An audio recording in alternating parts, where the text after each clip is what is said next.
Warning, this episode contains graphic language, medieval heists, wacky witches, and as always, teen angst.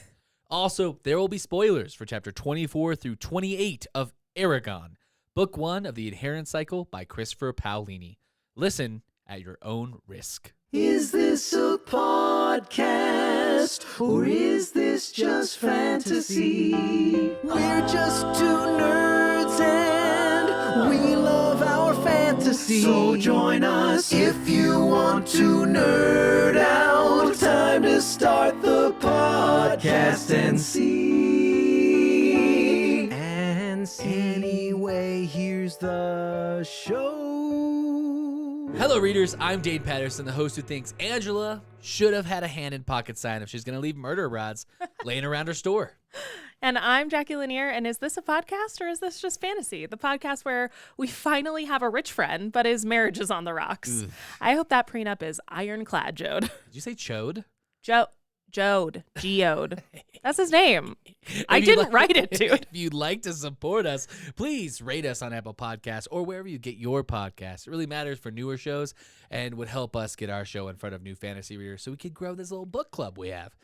You can also check us out on our social media at Is This Just Fantasy Pod on TikTok or at Just Fantasy Pod on Insta and Twitter. Yes, and you can always stop by and visit us at isthisjustfantasypod.com. We aren't actually there. That's the way the internet works. But our episode archive, sweet merch, and bonus content might not be. Could be. Who really knows? I made the website, so it's You should know. unreliable at best. That's a real good way to sell our podcast.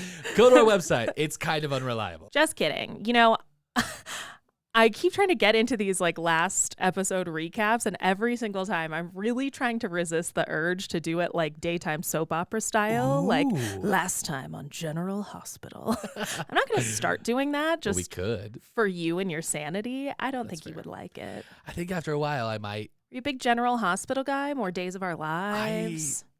The days of our lives. Young and the Like Restless? the sands through an hourglass. Oh, I So really- to the days of our lives. I did not think you were going to pull anything out for a daytime soap. I was like, I've got him here. He's going to be panicked. I don't know if I said that right. No, you did. Oh, It was did I? perfect. No notes. Dope. I'm impressed, but I will move along and recap the episode. I think that's probably enough daytime soap talk. Yeah. It's not what the many, many people who must be here are Very here for. niche group. We're Yeah. like, oh, they see us. Fantasy books and also soap operas. Yeah. Makes perfect sense. Exactly. But I do want to take a look at what we covered in the last episode because you totally lost your shit when we finally got our "You're a Wizard, Kevin" moment. We so got magic. I know. So let's review it real quick before we keep it moving. We opened on our favorite new buddy cop duo, Eragon, making their way into the remote plains of Yazawak. The town is deserted and there's a pile of dead bodies stuck full of spears and arrows in the center. It's disgusting, but kind of metal, honestly. A little metal. It turns out this was the work of the not-so-friendly neighborhood band of Urgles, and surprise, motherfuckers, there's still 2 in town. An ultra-chaotic fight scene ensues in which the bean farmer uses his nails as a weapon in lieu of his magic sword, Dane. Wild. Yeah, what a time to be alive. Classic move, really. Yeah. But when Brom goes down in the fight, Eragon channels all of his rage over the body mountain and his gut survival instincts to send out a blast of energy that instantly murks both of the Urgles that are chasing him. And he's finally done it. Murder. I mean, magic, also that. You're a murderer, Harry. Yeah, that's the way I remember it working. But Eragon does magic, and we definitely need to get the hell out of Dodge, Yes. out of Yazawak, hot on the heels of that. Doesn't really have time to process. Saphira is very pissed to have been left out of the fight, and Brom is suffering some serious blood loss, but the training montage must go on. Let's get down to business. Yes, no time to stop.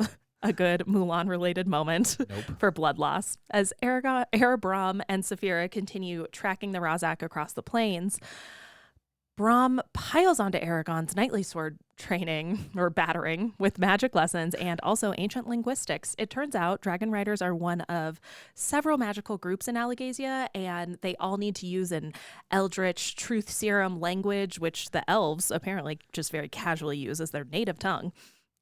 That's what helps them harness and direct their magic. So Christopher Paolini, a guy who writes books, is really making the point that words are the most important thing. That does seem to be on brand. Yeah, I could dig it. Oh, and Brom is super well versed in all of this and is also a wizard, and Eragon will not demand to know more about that. So come on. That's chill. Why won't you? We're just hanging by a thread here, needing to know about Brom. I don't get it. But while Erebrom keep traveling and schooling, we get an interlude in a second spooky plains town where people are thankfully alive for once. That's good. Nice. That's an Yeah. improvement. But they're super on guard after like months of unrest all over the country. We've heard so much about it. And they do agree to do a horse side kind of Instacart drop to replenish our guys' supplies. Yeah, it's so funny. And we continue on our merry way. Is this Mary? You think? That's a thing that people say. It's a turn of phrase. It's point taken. We're gonna move it along. Eragon gives in to Saphira's demand that he start flying with her as they continue traveling. It takes their mind meld to new heights, as Eragon can not only feel like Saphira's physical sensations now and feel her emotions, he can see through her eyes. So like they're really connected on a new level. But Brom brings them down to earth again, nice. Literally. To point out that the Rozak's trail actually has finally gone cold that they're following. That's kind of a problem because they also apparently have taken to the skies on giant winged monsters.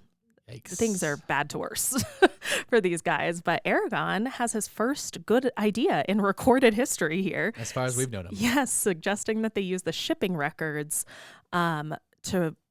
for the rare poison that the Rozak uses our calling card to find them. The Seether oil. Yes, track them back to their lair. Brom actually manages to be impressed by this follow the money plan, and they set off toward the port city of Tyrm to get down to investigating. And we ended our last episode like right outside the gates of Tyrm. Are you ready to finally get into our first? We're big city kids now. I know, I am. I feel like at this point we're settled in the story. We're deep in it now. I feel like I get the characters. We're now at a city. Like we're at a cool part. Mm-hmm. We start meeting new characters now once the like core group has been set up. Yeah, well, I'm excited. I don't know if you know this, but there's more people in cities. That's kind of how that works. That's how this has worked. Yeah, I know you live in the Midwest, but oh my gosh, I live in Colorado. Everybody, this is not the Midwest. All right. Geographically, it should be. I know that it's not. There's a lot more people gonna be on my side. Than I your know. side. It's gonna be hilarious. I know. No, I think also this book we get introduced to one of my favorite side characters. Okay. I really like Jode. Yeah? Yeah, I really like him. I like him in this section. I think he's interesting. I want to know more about his life before this. Yeah, I would agree. He's like a little Brom level for me where mysteries abound. Yeah, it's like I want to know what he was up to. I want to know how he knew like Brom. Yeah. Yeah, I want to know all that. So like, I don't know. Every time you say, I want to know, I keep thinking you're going to say what love is. Guess not. Oh my gosh. Could you imagine if I started belting out music? It's soon. I'm worried. I just feel like I live on a knife's edge where at any moment you could start belting music. What about you? How are you feeling about where we are in the book? Oh, yeah. What if I just said bad? Oh, we probably have to take a pause, Kevin, and have a chat.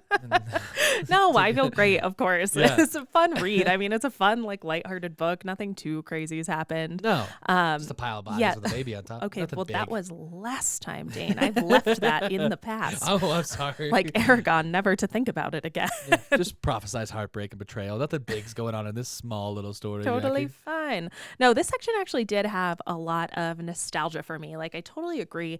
The world is starting to feel more real and fleshed out in a lot of ways. I think a lot of the side characters help with that. And I remember being a kid reading about like the big city hustle and bustle, the intrigue, just like wanting to know more, being like, a kid alone in the city. It has a little bit of like Home Alone 2 Lost in New York vibes. Yeah, it does. He's going to like go out and like do stuff. Yeah. Like he's in the world. He's now. like released out there. And when you're a kid, obviously Eragon's the analog for you. So Yeah. I totally get that. And I think too, maybe you don't feel this way, but I'm pretty sure you do. The town where we grew up was so like so sleepy, so small town vibes. Like I think that big city feeling was really, really something new and different for me, something I wanted to explore. And I don't know, maybe it was Eragon, maybe it wasn't, but I grew from that small town life to metropolitan fancy city woman.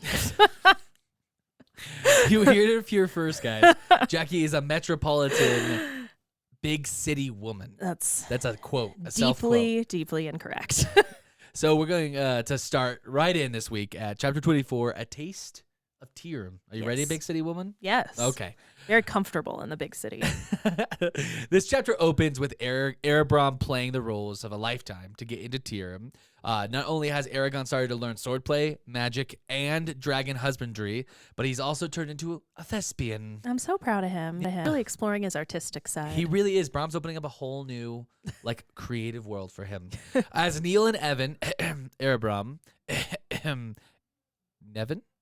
Anyway, enter the city. I have to say, Tyrim is described very well. I love reading Paolini here because he describes a very intimidating and magical place.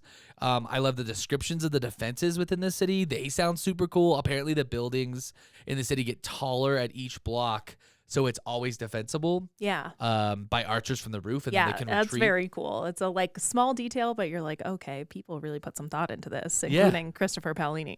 There's a giant fortress in the middle. Yeah. What is that about? I want to walk around Tyrim. I mean, it seems like a very cool world here.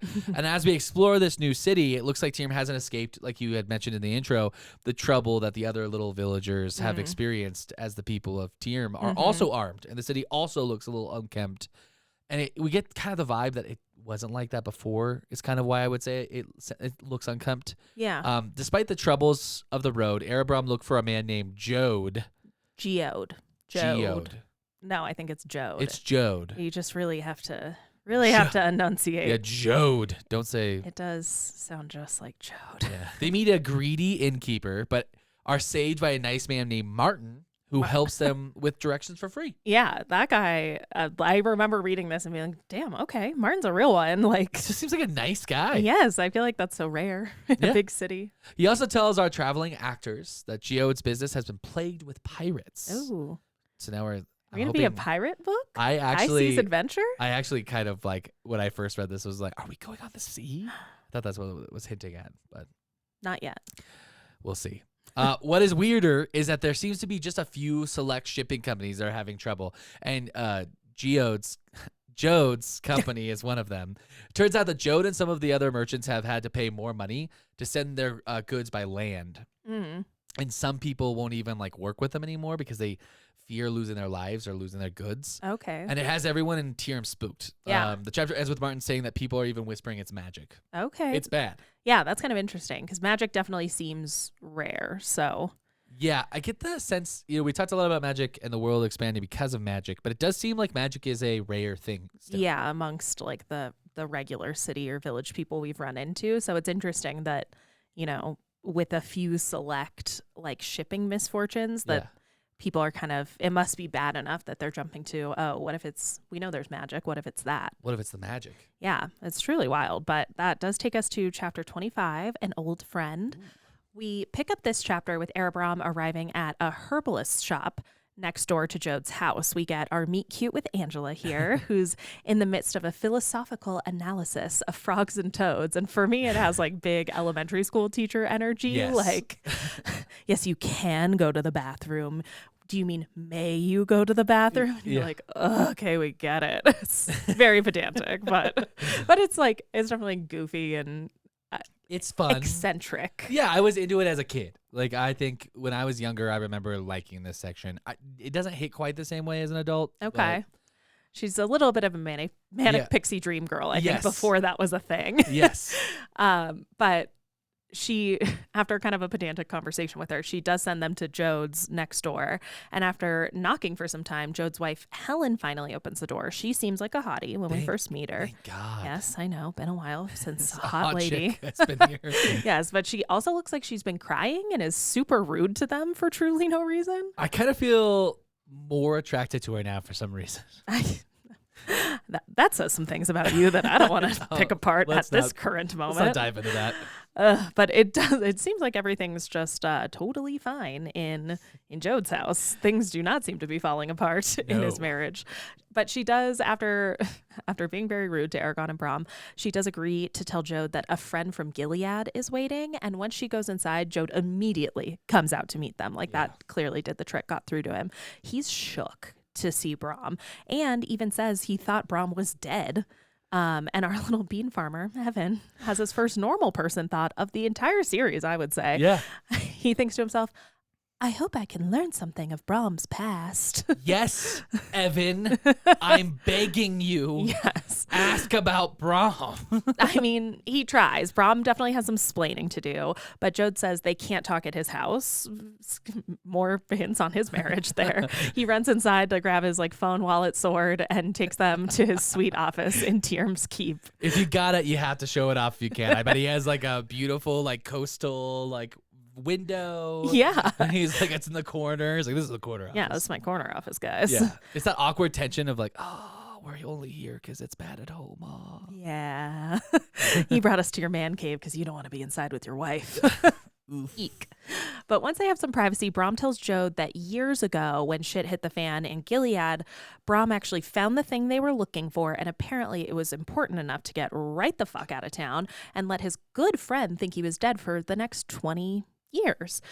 And I'm not joking when I say it's written, it's that vague. That's as much detail as we get. But Brom wraps up his story to Jode pretty neatly by saying, Jode's trying to ask some questions, and Brom just wraps it up in a bow saying he took the thing to their friends. Not vague. And promised to use his skills to care for whomever received the thing. It's very... Very enlightening, Brom. You nailed it. I'm glad. We really understand. At this point, Eragon should push back in real time. Right yeah, here. Of course. Okay, guys. Let's stop talking code. It's a mess. Clearly he's here, an important part of their journey. Yes. Why don't you just... Well, that's what I'm saying. What is bullshit. Up with Jode? Yeah. Exactly. But Jode does seem to understand this very cryptic message because Brom has to evade follow-up questions from Jode by launching into the story about the Razak in Carvajal. So he got where Brom was going, wanted to ask more. And Brom's like, oh, you don't need to know any of that shit. Here's what we're here for. Yeah. Tells him that they're seeking revenge, how they plan to use it, using Eragon's shipping record plan. And just when Jode starts to make things interesting by knowing the origin of Eragon's name, which is not common knowledge. Yeah, it's like naming your kid God, I guess. Yeah. Yeah, so Jode knows that, kind of starts to pick. Yeah. Brom decides it's time for he and Jode to just have some BFF catch-up time, not suspicious at all. No. And he sends Eragon out of the room. Eragon goes full angst, slamming the door, pouting, stomping across the hallway of the keep out to the courtyard before he remembers he's a fucking wizard and he can just eavesdrop on them. Yeah, and for you Harry Potter nerds, that's Sonorous spell, Sonor-us, as they say in the ancient language. Technically, that spell just amplifies voices, Dane. So Jode and Brom would be would be magically yelling, but I really don't want to be that girl. Don't make me be that girl. Don't make me actually you. I don't want to do it. Okay, sorry. Just keep Harry Potter's name out your mouth. But once Eragon gets his magical wiretap working, we start absolutely flying through mysterious revelation after mysterious revelation from Brom and Jode's past. A short list of things that we hear. Jode's business is a front to get goods into the neighboring country Serta, which we know is small. It seceded from the empire when Gal took over. Yeah. So they're obviously kind of rebellious. We love a rebel. And Eragon has been told that Serta secretly supports the Varden. The terrorist organization known as the Varden. Yeah. That's them, yes. Yeah. And Jode evidently decided to become a trader instead of a scholar to, quote, help Ajihad as best he could. Who's Ajihad? There's no way to know. They both seem to know who that is, though, and what's happening in a mysterious place called Trondheim. Brom also talks about knowing the dwarves, which he previously had told Eragon that the dwarves had disappeared underground years ago and hadn't been seen since. So we're getting that, Brom. There's more. Yes. And maybe He's lied. Finally, Brom talks about the last little tidbit we get is Brom talks about somebody named Islanzadi and being given his signature ring that he wears all the time by some sort of queen. We don't know of any queens in Alagasia. Nope. So just mysteries abound. Yeah. But per usual, Eragon does not have time for Brom's secrets. Not even a little bit. No, they need to get a delicious din-din at the local tavern. He's busy, dude. He's hungry. And he also has to haul his ass up a cliff to visit Saphira before the sun sets, and they lock the gates to the city until the morning. So that is, I guess, a little time sensitive. She's understandably miffed about being left out of the city for the foreseeable future. It's going to take him a minute to rifle through the records, but she's on board with the document search plan, so she ultimately understands why it has to be this way. Eragon hurries back to the city as night falls, like Indiana Jones rolling under the closing gate on his way back to Jodes. It's pretty badass. I kind of like it. I mean, also though, it might ruin his cover. Isn't anyone going to ask him why there's a teen coming at the last minute every night? Rolling in. Seems like a bad plan. Oh, well, listen, we know he's only had one good plan, so this should not be surprising that he has more bad plans. He's like, no one's going to check up on this. Yeah. Yeah. I mean, he's kind of not wrong, I'm not going to lie. But back at Jodes, Eragon has the most important revelation of this chapter. Their friend is rich as hell, and they're going to be able to stay in the lap of luxury while they're in Tierm.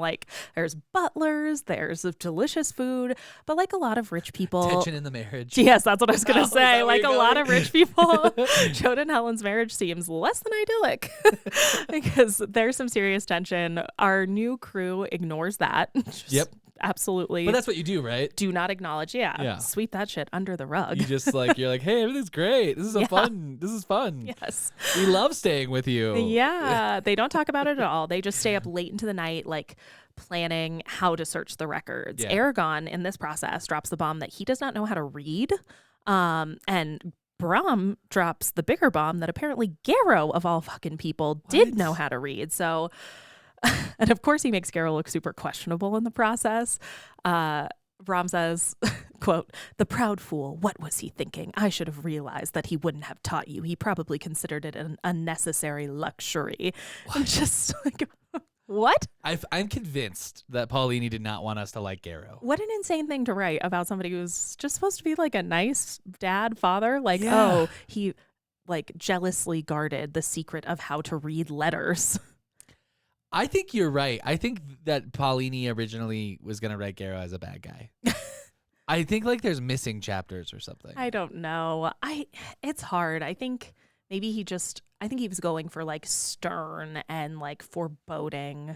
We don't need that. We're people of the land. Yes. Yeah. I think kind of that bare bones, if you will. Bare sticks. Yes, bare bones aesthetic. No, just a simple person who only takes what they need, that kind of thing.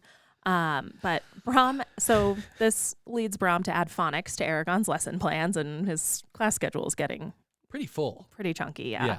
And as Brom finally head to bed, Eragon asks Brom if there's a way to use magic to spy on people. That's not creepy at all. I think it is good natured though. Eragon says that he just wants to be able to make sure Roran's safe. He still is worried about the Razak and striking at his family like they already did. Brom explains that what Eragon's talking about is called scrying, and you can only do it by conjuring up an image of someone or something you've seen before and projecting it onto a reflective surface. We close the chapter with Brom telling Eragon a super cheerful bedtime story. This is kind of in the vein of Brom's very uplifting pep talks about how Roran will be in danger from the Razak, absolutely guaranteed, and also from Galbatorix every single moment until Eragon declares whether he'll be in league with the Empire or the Varden. and on top of that, Galbatorix's only options are to get Eragon's willing servitude or to kill him. Sleep tight, BB. Good night. I mean, what? Yeah, Brom has quite a way with a pep talk and oh, hey, just a quick before you go to bed. Just real Didn't last wanna thought. worry you. Dude. Nothing serious, just the whole country might be after you. Yeah, does he get some good sleep after that, Dane? Probably not. I don't know. Eragon's a teenager. He probably takes that with a steadfast, determination of just I'll figure it out tomorrow. You know, that steadfast, classic teen, yeah. That's not going to affect me that much. I'm going to be fine. But not me, right? You don't know what you're talking about, old man. Yeah. Get out of Okay, here. boomer. And also, Gal, so far, we just don't know. I'm just saying. We never met Gal. I feel like I know. But yeah. That leads us to chapter 26, The Witch and the Werecat. This chapter is a doozy, and it starts with Eragon looking in the mirror and seeing that his face has changed. Eee.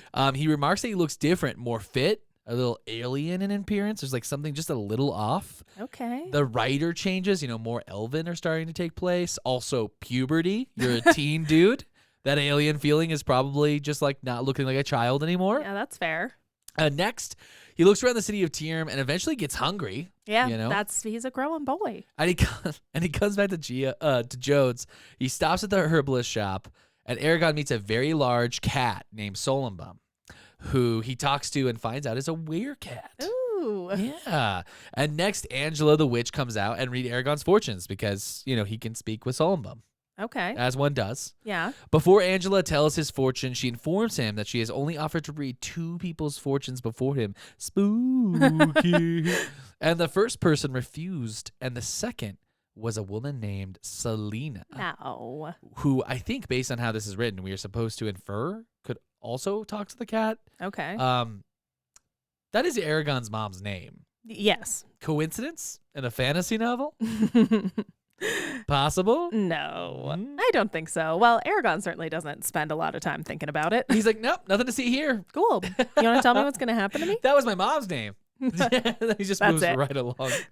Anyway, Angela uses these powerful dragon bones that are very magical and actually tell real futures, apparently. Totally. Like dragon knuckle bones, Yeah, right? totally metal here. Yeah. I love it. They're described as bones with runes carved into them. Super cool. I don't know. She casts the die, so to speak. And, so let's just say it's a bummer for Eragon. Yeah.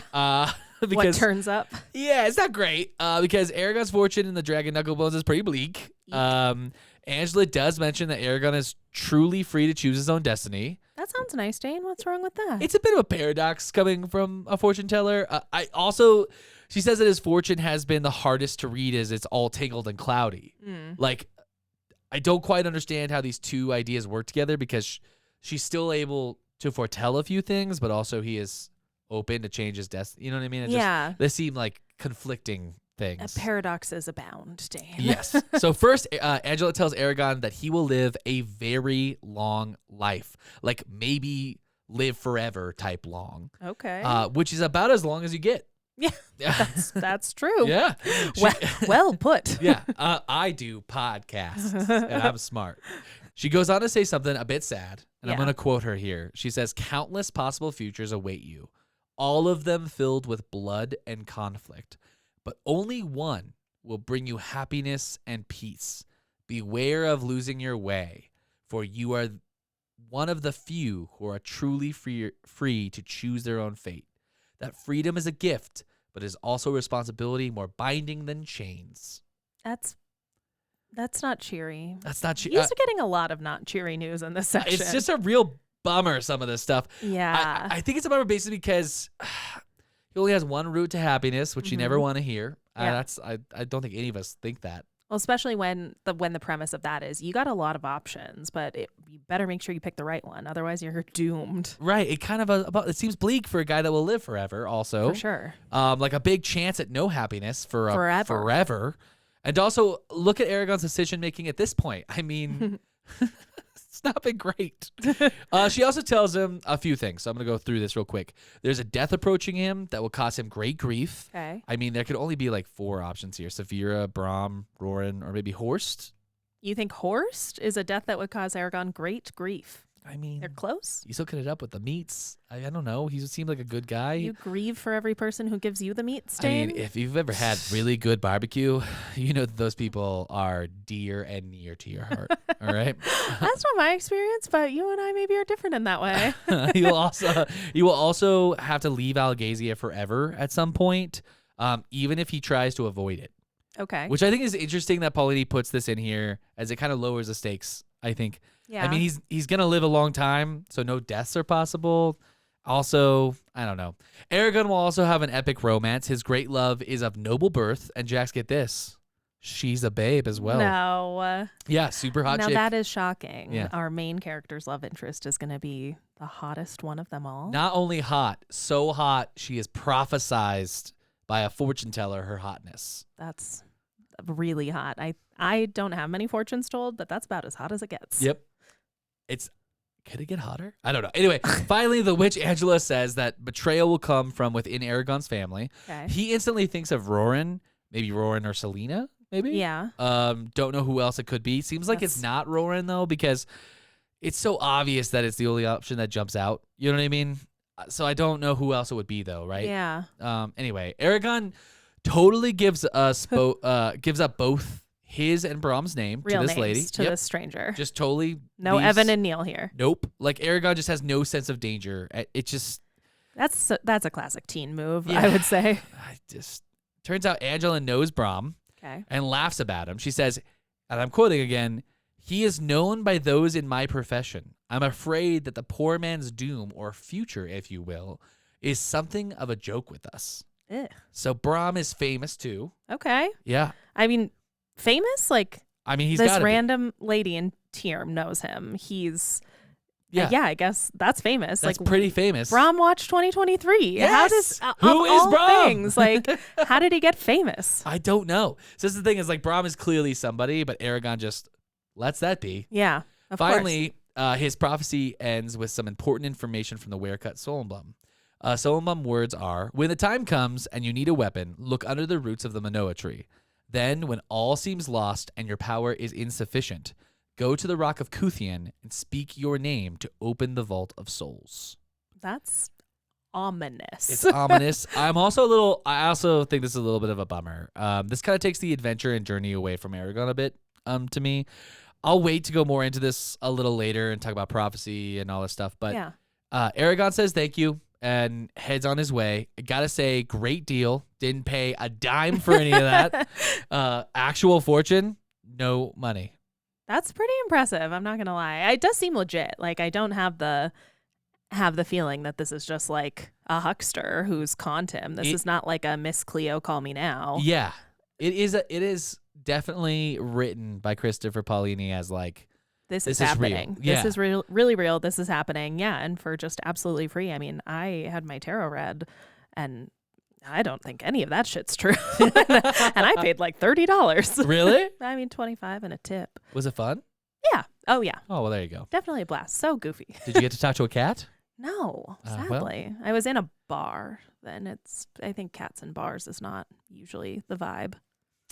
Yeah, that's probably not true. I mean, that's probably true. Eragon comes back, and I just had to laugh because Brom is so frustrated about their look through the records plan here in Tierm. Mm-hmm. It's super funny because essentially he's really mad that the guy who works as the Minister of Trade won't take bribes and smooth talking. Like he's Yeah. like totally immune to it. So it's a noble that isn't corrupt seems to like really grind Brom's gears. That's like his Yeah. point. But he loves to smooth talk people. Yeah, and he he loves loves it. to like work the crowd. That's one of his skills. I just love Brom. This chapter ends with Brom saying very casually that he would take a week to teach Eragon how to read. Huh? And I'm sure that's going to go off 7 without a days a hitch. week? Just a week? Are weeks longer in Alagasia? I don't know. Oof. What a chapter. That was a long one. Yeah. It's got a lot of information. Yeah, I would say I don't think I'm cut out to have a prophecy bestowed on me. The only thing I'd want to do after hearing that would be crawl in my bed and never get out. I know. It's not fun. No, it's not good. But classic Evan decides to save all that fate and destiny shit for another day. And that takes us to chapter 27 of Reading and Plots. Brom starts teaching Eragon to read, and I absolutely love his instructional method here. Iconic. As a former educator, Dane, Yeah. please weigh in on the effectiveness of this curriculum. Quote, "This is the letter A. Learn it." It's a classic strategy. While teaching history, I would say the same thing. I would say like, see this? Learn it. Moving on. Incredible. Yeah, it's classic. It never fails. I mean, I had 100% retention. I'm okay. Just yell I'll at believe kids. it. That's Remember, and they never forget. learn it. Somehow they settle into a routine pretty quickly in this way, with phonics in the morning, sword fighting with a live audience in the afternoon, magic at night, and after 1 week truly 1 week. It was 7 days. Brom's never wrong. Really never wrong. Yeah. Eragon is a bona fide but painstakingly slow reader. It's a tier miracle. It's a miracle, right? There are two interesting things I think that come up during the week that they're in Tierm. One is that Eragon visits Saphira every single night, which is cute. But after their weeks of travel together and being so close, like even just this once a night visit isn't really acceptable. It's not doing it for them. They need to be together more. Yeah. Which is nice. It's nice. Yes. And on top of that, it doesn't really suit Saphira to hide that close to a big city. There's not a lot to hunt. She's hungry. I like this because it shows how deep their bond has gotten relatively quickly. Like, remember when he first adopted her, like he'd just visit her once a day out in the woods, build her a new tiny house and go home. So like this is kind of a big change from what we've seen. Yeah, they're bonding. Yeah. And despite that one negative kind of part of this, Eragon says he really enjoys his week that he's in Tierm. He says it's like the first time he's had a routine since he left Carvajal, maybe one of the first times he's been happy. But the other thing we pick up here is some big city gossip, which I love. I'm a messy bitch. It seems like we're getting more and more news of violence and attacks in the Empire. It just keeps building. Like this is constant now. We're getting it everywhere. Yes, it's not just on the plains. There are rumors of people on the coast disappearing in the night and their mangled corpses appearing in the morning. Super grim. Well, I just want to point this out. Remember, Jackie, the government can't help everyone. Oh, that's right. That's not what the government's for. That's only terrorists that make you believe that. Yes. That's just a terrorist propaganda. Yes. Yeah. And finally, on literally the 7th day of his reading instruction, Brom decides it's time to initiate their raid on the shipping records that night. So Eragon decides to get a nap in before his all-night reading comprehension exam. Yeah. And sound the spooky dream alert because we get this. I'm going to read it.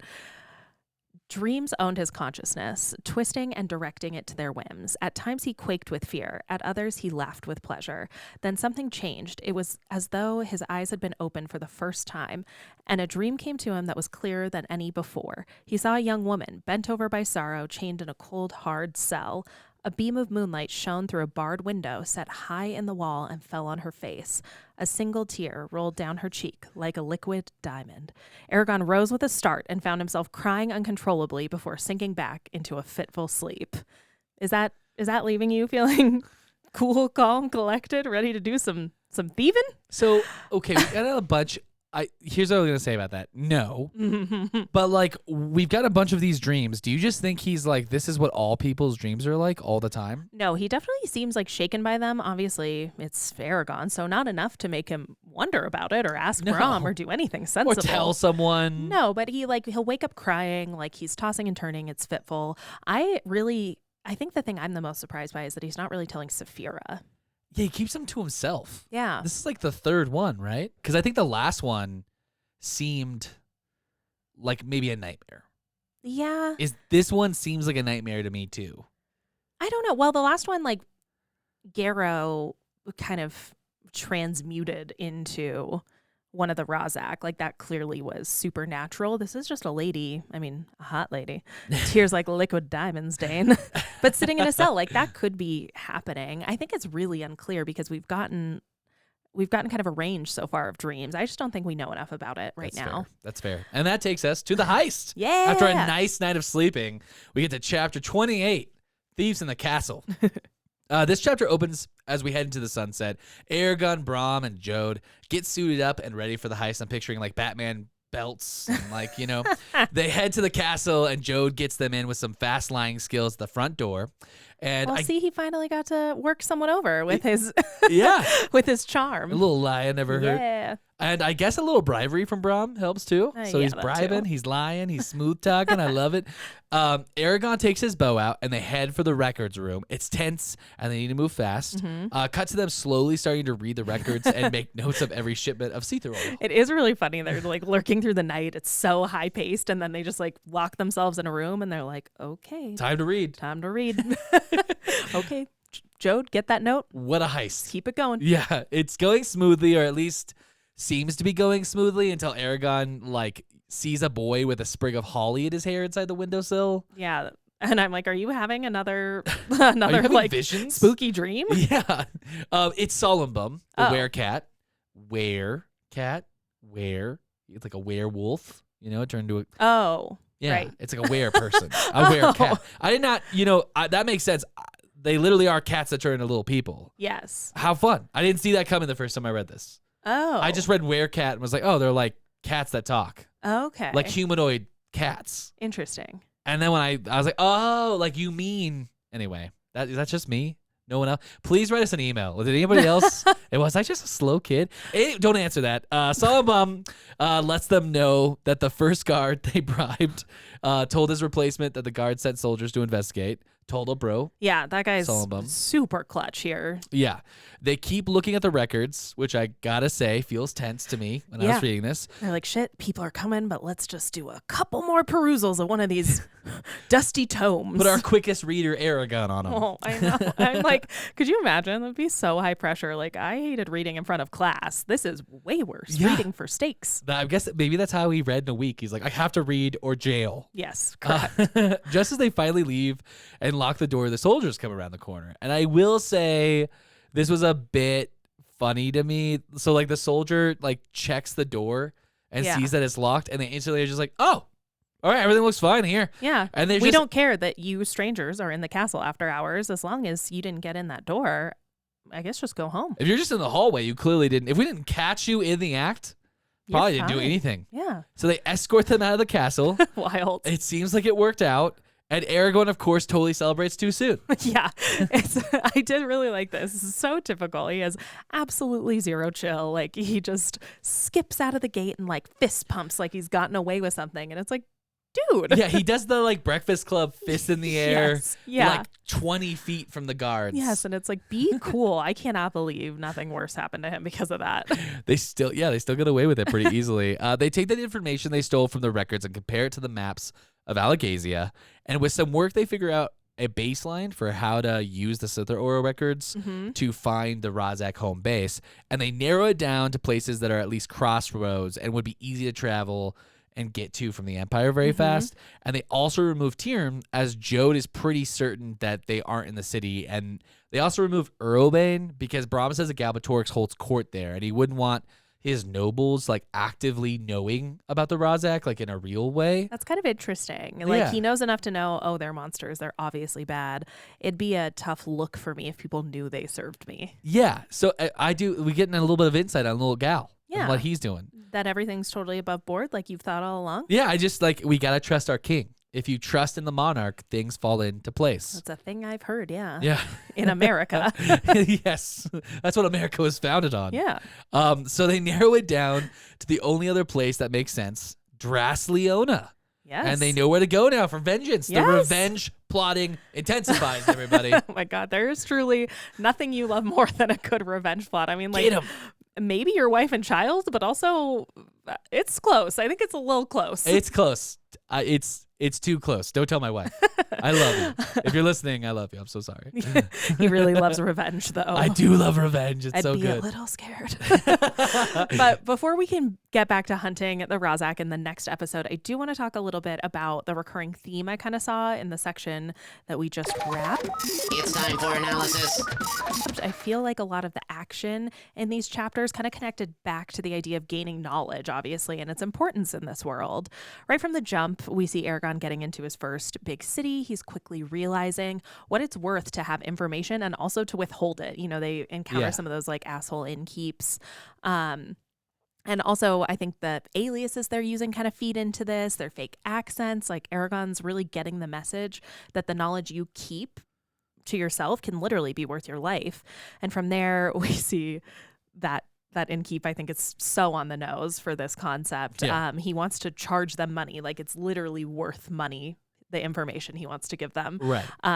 Which is directions to Jode's house. My new favorite character, Martin. Such a bro. Yeah, steps in to save them from having to pay, but it's still clear that knowledge is valuable in this world. And as much as we clown on Eragon for his seeming lack of curiosity about Brom, the scene where he eavesdrops on Brom and Jode is kind of a revelation that Eragon needs to realize just how much he doesn't know.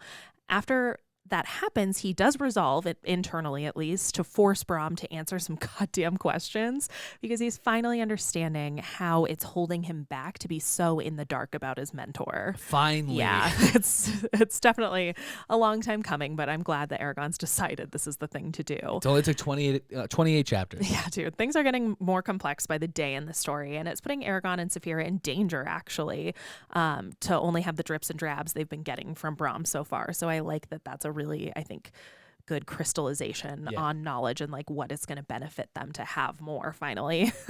And most obviously, in this section, it truly opens up a whole new world to Eragon when he learns how to read. Before he even starts his instruction, he has the thought while looking through Jode's library, is a quote, "It's amazing that a man who is dead can talk to people through these pages. As long as this book survives, his ideas live." That's a pretty, it's very authory, but as a person who loves to read, I'm into it. I think it's really profound for Eragon to have that thought as he's learning to read. He's gained a life-changing piece of knowledge here, and it seems like an actual turning point for him in his life, which I like. I also think it's worth mentioning, at least, the idea of fate versus free will. It wasn't a huge theme across this section of chapters, but it is something that obviously came up. If we have a prophecy, this is an idea that an author's trying to explore. It obviously features really heavily in worlds of fantasy where prophecies and this type of thing can feel pretty ubiquitous. We don't really delve into the implications, at least for me. It doesn't feel like it's super fleshed out yet. No, Eragon pulled that's a for tomorrow problem. Yeah. which I think means it probably will come up later what it does mean, what its implications are going to be, but we just don't know yet. And I know you want to talk about the whole prophecy thing a little more in a minute, but I do think it's interesting that Christopher Paolini is kind of laying the groundwork here while at the same time hedging a bit, because Angela says Eragon's destiny is to be able to choose. So he's kind of trying to have the best of both worlds, it seems. But as far as the idea that a prophecy in a story is usually making some commentary on whether fate versus free will dictates people's lives, I don't think we have that quite yet. And it's because he's saying, it's like you said, it's because he's playing both sides of the prophecy that I don't think we have there's no question here, really. Yeah, definitely a common theme that's touched on here, but I wouldn't say the theme of this section. But just real quick, while we're on the topic of Angela, from what I've seen online, she's definitely a fan favorite. Yes. So I wanted to do a little author backstory here because there's a little fun trivia about how her character was written. If you don't know, now you know. Christopher Paolini is pretty notoriously private. He doesn't do a ton of interviews, at least about his personal life, but he has talked in several of the writing related interviews he's done about basing this character on his sister, whose name is Angela. They look similar. Oh, that's nice. Yeah, she's a very feisty young girl, which I love.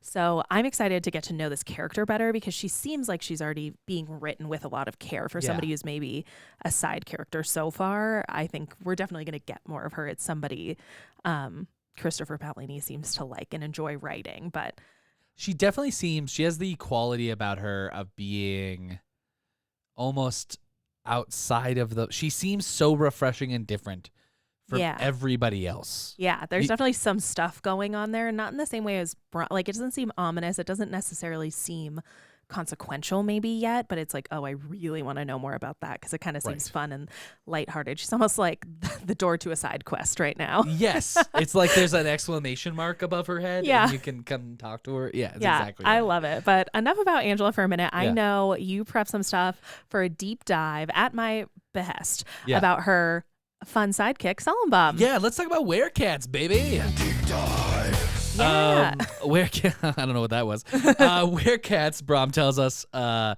they are as renowned as the dragons at the height of the dragon riders' time. That's crazy. That's nuts. That elves kept them as companions, but werecats were free to do whatever they wanted. So mostly just friends to elves and kings. Yeah. Which is a little bit cool, I guess. Yeah, different. They only hang out with the popular people. Oh, great. They have become scarce in recent years. Okay. They could do unusual things, maybe magic. Okay. It's unclear. Also, they knew what was going on somehow and often got involved in all of the things that were going on. Yeah, they're messy little bitches, Dane. They love to be all up in the tea. As a person who owns a cat, I can confirm that's very on brand, I think, for like a cat, like an anthropomorphic cat creature is like, oh yeah, they'd want to be so involved. Yeah, some of them feels like a cat. I've never been a cat owner because I'm definitely allergic to cats. Yeah, I know. That's why I have one in my house. Yeah. It's not true. I adopted that cat with your wife when we were in college. Yeah, exactly. So I think that like I don't have a lot of experience with cats. Yeah. And this nails it. Yeah. You know what I mean? I can co-sign that for you. I will. Yeah. I will do that. I do have a question actually. Yeah. That's just occurring to me. What a good time to just think of something off the cuff. But when Eragon meets Solembum and Angela tells him that that's a werecat, does Eragon know what a werecat is already? Oh, that's a good question. I don't know. I don't think so. Okay. I think it's one of those things like, oh, I think I've heard of him, but I don't know what it is. Yeah, it doesn't have any like specifics, but he's not like, werecat, huh? I just read this section too. I should know that. I don't know. Okay. But we do know from Eragon's experience is that Solomon can speak, so werecats can communicate with their minds, kind of like Saphira. Oh yeah. Solembum can turn into a small boy. We see that inside the heist, but I think they still look like not people. Okay. And like when he's a little boy, he just speaks normally, verbally, like a person, right? He talked to Eragon with his brain still. Oh, as a boy. So I guess it doesn't change. Yeah, I guess he could do either or. Yeah, it's kind of interesting, right? So anyway, Solembum gave what sounds like a very prophetic and serious advice to Eragon. So I think because I'm getting the vibe that like maybe werecats are a lot like the dragons, that they do like random magical stuff. Okay. That like we've heard about with dragons. Like dragons are inherently magical. They have all these magical abilities that give magic to their riders. I'm kind of getting the vibe that maybe like Solembum just like knows stuff. Okay. Magically. I feel like that, kind of tracks for this universe. I did ask that you do this deep dive because I still remember meeting Solembum when I read this for the first time and having my mind be like a little bit blown by the idea that you could have a were animal that wasn't just a werewolf. Right. Like obviously that's familiar to most kids by 11, but like I was like, oh, what now? I was just like very excited. And I didn't really realize it until we started this reread, but it isn't something I think I've seen in any of the fantasy I've read since. So that's what made me remember being surprised by the concept as a kid, because I was like, oh damn, that doesn't really come back up a lot, does it? So I was hoping you might have like some more crunchy info on like where that idea might have come from, like the prevalence of off-brand were creatures, Kirkland signature werewolves. Like it's a were-dog. Yeah. I get what you're saying. Yeah. Well, first, I'll be specific to this book first. The were-cats, much like Angela, is based on real-world people. Yeah. The were-cats were based on the real-world Caracal. Caracal. It's a medium-sized wild cat native to Africa in the Middle East, Central Asia, and arid areas of Pakistan and northwestern India. Okay, so like a big desert cat. Yes, and the actual Angela, the real-world Angela, suggested that. Oh, that's cool. It's kind of cool, right? I like that. So that's why they're like, so she's got a werecat. Yeah, it's kind of cool. Yeah. To answer your question, like, were creatures are kind of like a staple of like fantasy and sci-fi. They kind of around all the time. Okay. And I think it's just one of those things that it's in everything. So like there are tons of series you could read about were people. Okay. Werewolves are the most common. Yeah. I think like in the Dungeons and Dragons, for instance, and they have their own book lines as well. So does Pathfinder. They have were people in that, like were boars, were tigers, were bears, all sorts of were people. I guess that's true. I feel like the campaign briefly, I played that you DM'd with a couple of our friends. Yeah. You put a werepig in there. Yeah, there's a werepig. Yeah. They got werepig. They got were like everything. That's right. I'm pretty sure. I forgot about that. Which actually tracks with what we know about like real, like this is a human thing. Okay. Everywhere. So like anthropomorphic animals have been found in old art in like caves, all over the world. Okay, this is just something we're like low-key obsessed with, Yeah, high-key obsessed with if as you people. think of like Egyptian gods, Mhm. the first Oh, thing you yeah. probably think of is like Anubis. Anubis, or like Ra, I'm right? surprised I got that name right. Yeah, that was awesome. Or so like you're thinking of like a jackal-headed human, or you're thinking of like a bird-headed human. Okay. Right? So in like France and Germany, we have caves with anthropomorphic animals on them. It's one of those things that comes up a lot, Yeah. and it's in popular culture too. Like, what do we do in the shadows? You know, you have weird people coming up even now, and like stuff that's coming out. Yeah. Common. I think humans just like humanizing animals. I could see that. I think that's interesting. It definitely is tied up in a lot of our like cultures and mythologies, and it's really constant across time and space for people. Yeah, it never really. It seems like one of those things that's foundational to every like mythology, or like, Yeah. you know what I mean, the fantastical. People are like, oh, but animals like people. You know what I mean? Yeah, maybe there's some sort of like, I don't know, inherent like vestigial sixth sense that like we are also animals, and we're trying to get back at like what was that like when we like were not maybe as evolved as we are now. So that's very woo woo. I'm remembering this like now, so I might be wrong. But I remember a long time ago, like when I was in college, reading that they think that it's like somewhere inherent in like our biology or something, because when people do drugs like hallucinogens, they often see anthropomorphic animals. It's a pretty common thing. Really? But like the thing is like that makes sense because the only other creatures are animals. Yeah. You get what I'm saying? Like, so like it's not that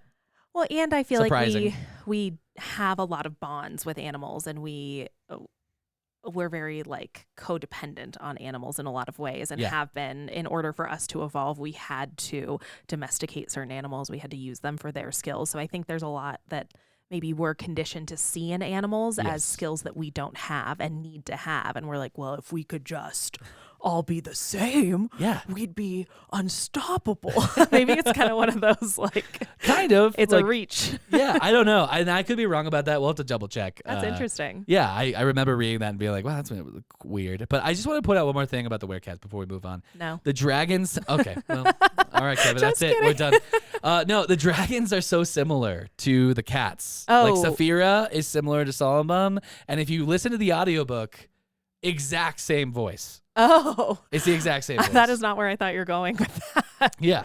That's interesting. You're right. It's that like deep raspy in the audiobook. You're totally right. And people like it kind of like this cocky, do what I want. Oh yeah. There's like kind a of vibe. cagey. Yeah. I could totally see that. Saphira kind of like, I'm like, Saphira could be. If you told me Saphira was a werecat. Or at like the bare minimum, I could see Saphira and Solomon being like besties. Like being bros. Yes, for they would sure. totally get along. Yes. That's really funny. I'm so glad. Thank you so much. I appreciate you doing that deep dive at my request. That's very nice. I was interested. Had to do it. You don't always get to pick. Yeah. Well, you're welcome. And I'm glad that you loved it. That's a perfect time to turn to some things that people actually, you should do your research, huh? Have you even read his book? What are the haters saying? There's an index in the back, right? This is overly derivative. Just a It's the copycat. opposite of love, Dane. It's what are the haters saying? Yeah. So this week, I got to say that the haters would bring up a classic trope in fantasy literature, the prophecy. You talked a little bit about it. Let's start with the bad stuff the haters might say. They might say the use of prophecy in fantasy literature is an old and tired trope. They might say that. They might you say wouldn't that. say that. I would say They would that. say But that. beyond that, they're ultimately meaningless. For instance, if our protagonists can't change their fate, then the prophecy about their fate also doesn't change the future. Mm-hmm. I.e., the story is not changed one bit from having it in there other than the interaction around said prophecy. That's fair. Yeah. Also, if the protagonist's fate can be changed away from a prophesized path, well, that also was true before the prophecy and also changes nothing other than the interaction, again, around the prophecy. So finally, one of the only ways that prophecy works in fantasy literature is if it isn't obvious. If it's something that kind of needs to be subverted. Exactly. So if the prophecy was obvious, then there would be no surprise for the reader. So it needs to be misinterpreted. Because of that, they often don't make much sense until after the events that are prophesized, or they end super goofy to fit the words the author picked, but also to do something that the reader couldn't have guessed because it's no nonsensical. Yeah. So like the other two issues with prophecies, just removing it kind Doesn't of change anything. anything. Yeah.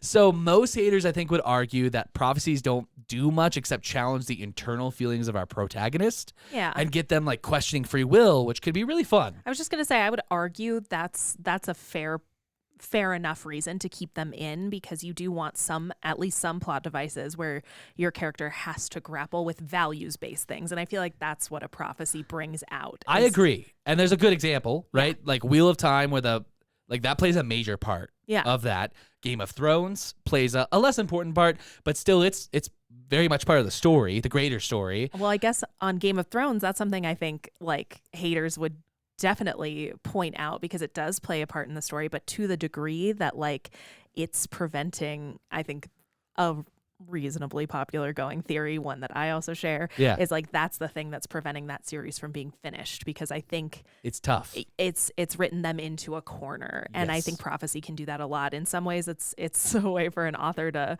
flex and be like, look, I dropped the hints, y'all didn't see it coming. Like I think it's one of those, but it can cause problems for an author. And here's the thing, Wheel of Time's great. And you're right, Game of Thrones isn't finished, so we don't know how that ends. Yeah. But I think it's completely not needed. So I would say that I understand where the haters are coming from. Yeah. But I would just say that, like, I think authors can give this internal issue of fate through their family, their bloodline, I think there's other ways to come up with fate. You questions. have preferences in your fate-based explorations. I think most people who read a lot of fantasy at this point do. Yeah. You know what I mean? I don't know if it's just me. I think it's a little like we just named 3. We're talking about Eragon, Wheel of Time, and Game of Thrones, and Harry Potter. Yeah. Those are 4 of probably the most popular fantasy, series. Yeah. They all center around or have hard influxes of prophecy. Maybe it's a good series without it would be nice. You know what I'm saying? Yeah. So here's the good I would say to the haters. Hey haters, how you doing? It's your old pal Dane. Remember me? Look, I know that the prophecy has been done a lot in the genre, especially, and a lot of it's been poorly done. But prophecy has been used for as long as stories have been told. They play a large part in Greek mythology, for instance. They provide foreshadowing for a character and also set out to subvert the reader's expectations from the story. Finally, come closer. Come here. Eragon has given some fun prophecies that we now get to work out and see if they come true. It makes it fun for the reader. It's like a puzzle we're solving along the way. All right? I wish you were nice and gentle with me like you are with the haters. I just get called basic and we move along. It's a basic comment. Right, Kevin? Am I right? Yep, Kevin agrees. Anyway, Okay, I'm just kidding. I guess I started that. Yeah, you did. With just like everything about me. Yeah. I think that, okay, to get back to the haters, I think Okay. the second thing I think the haters would criticize about this section is the last words of Solomon after his prophecy was read. Yeah, I think that does seem like kind of a sticking point for you. We've definitely talked about this before. And man, I will say there's a piece of me that also agrees with this. This is the one where I agree, all right? Yeah. Solomon takes away the actual heroic part. If Eragon wins and all hope seems lost, right? If Eragon does get to that point somewhere in the story and then only gets past it by following this werecat's instructions, it cheapens what would be the most heroic part of Eragon's journey. Yeah. This is something I see and I hear from the haters. It doesn't bother me to my core. All I can say is that it isn't a bright spot. Yeah. But it also is a minor issue and a solidly fun book. I just think it's not a strong dislike. I just think it's almost unnecessary. You know what I mean? I feel like in some ways that's one of the things that lingers with you more that you don't like is something that's so close to being cool. Great. Yeah. And it's one little tweak and we could have been exactly where I wanted it to be. For me, I mean, really not a lot bothers me. Yes. Need I mention the Hallmark Christmas movies again? My bar for content is so low. So well, I think you can be discerning and then you can love things that are flawed, really easy. Yeah. You know what I maybe mean? That's you more hang what out it with is. me on a regular basis. That's true. Yeah. But I guess for me, knowing that or seeing, sure, it does cheapen that. I totally can see that. I would agree. Yeah. But not for me, not in a way that like really bothers me truly in any way. I'm just like, oh, sure. Yeah. Keep it moving. And I'll leave an honorable mention here for the haters disliking Eragon learning how to read in a week. Yeah. I too find this a little funny. I mean, I struggle so much with dyslexia, and it took me literally like a decade to figure out reading. Yeah. I will say though that despite that, I really like this.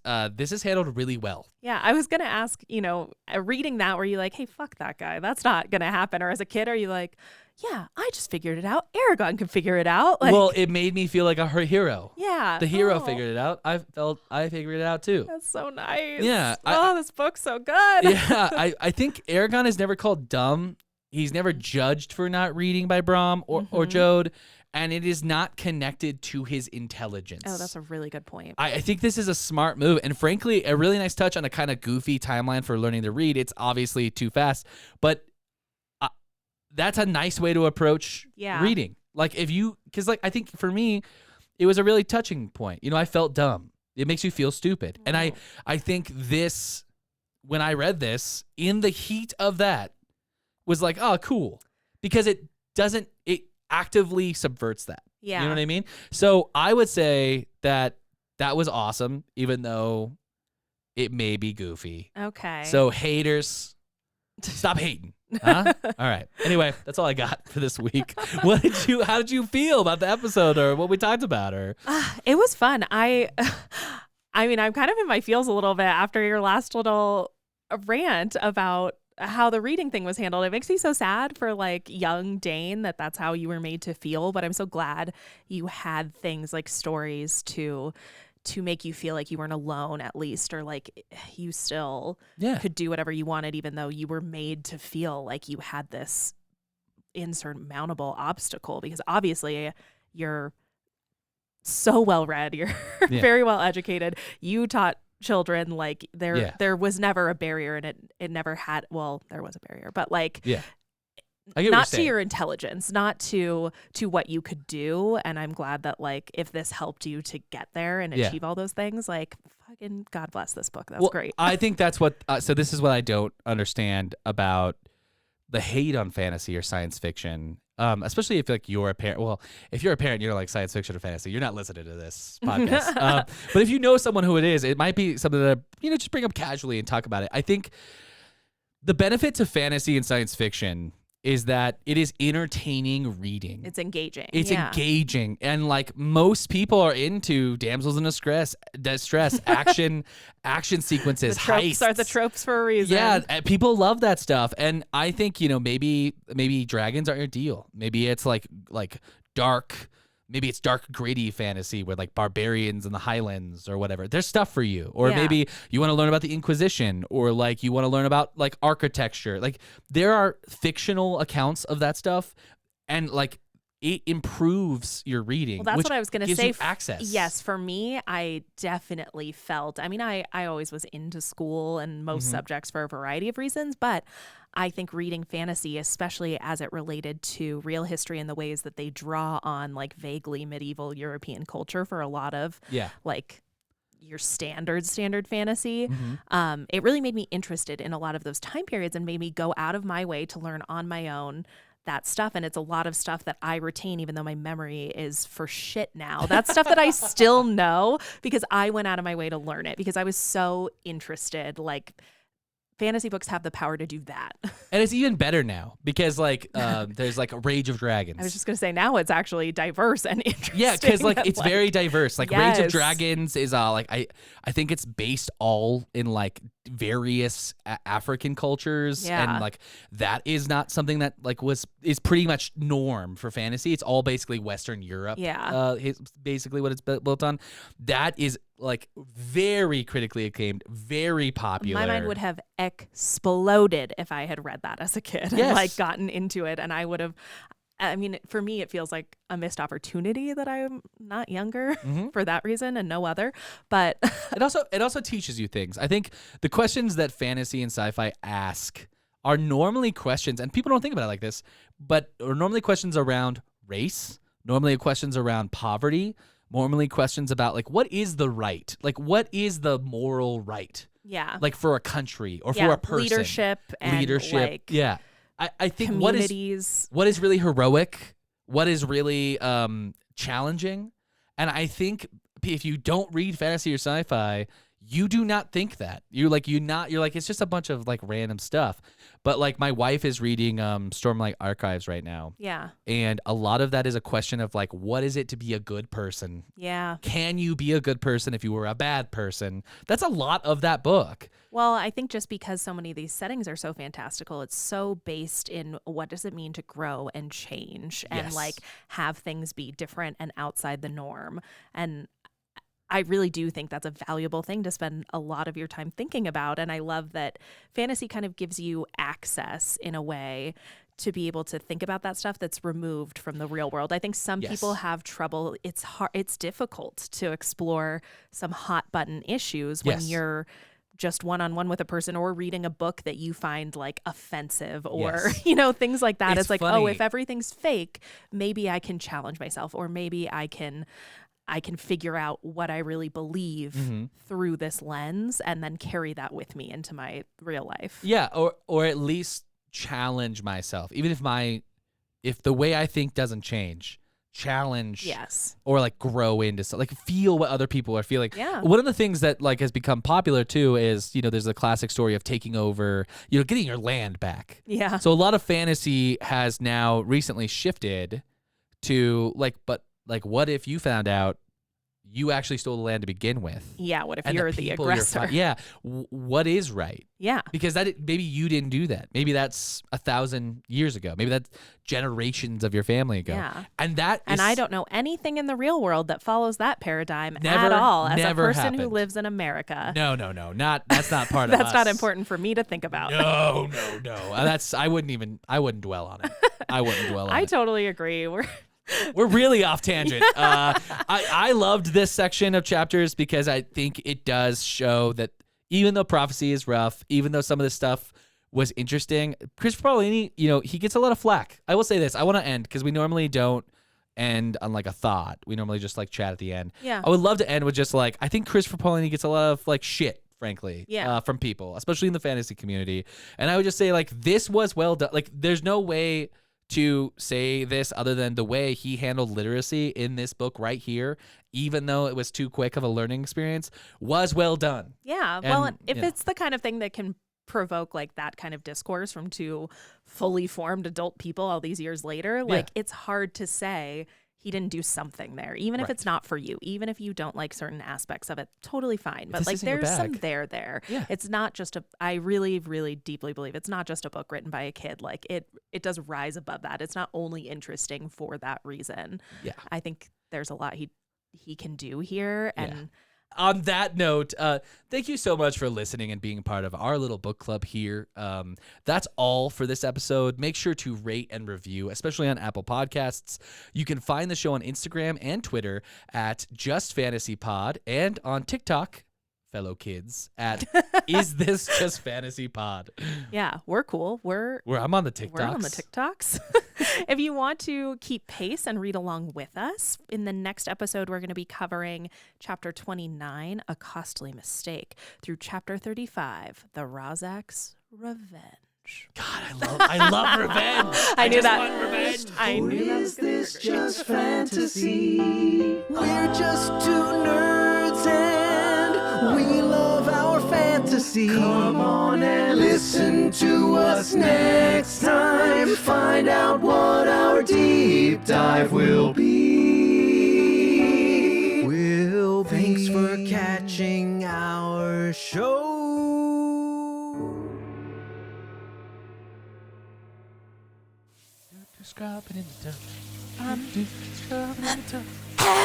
Sir. What? Sir.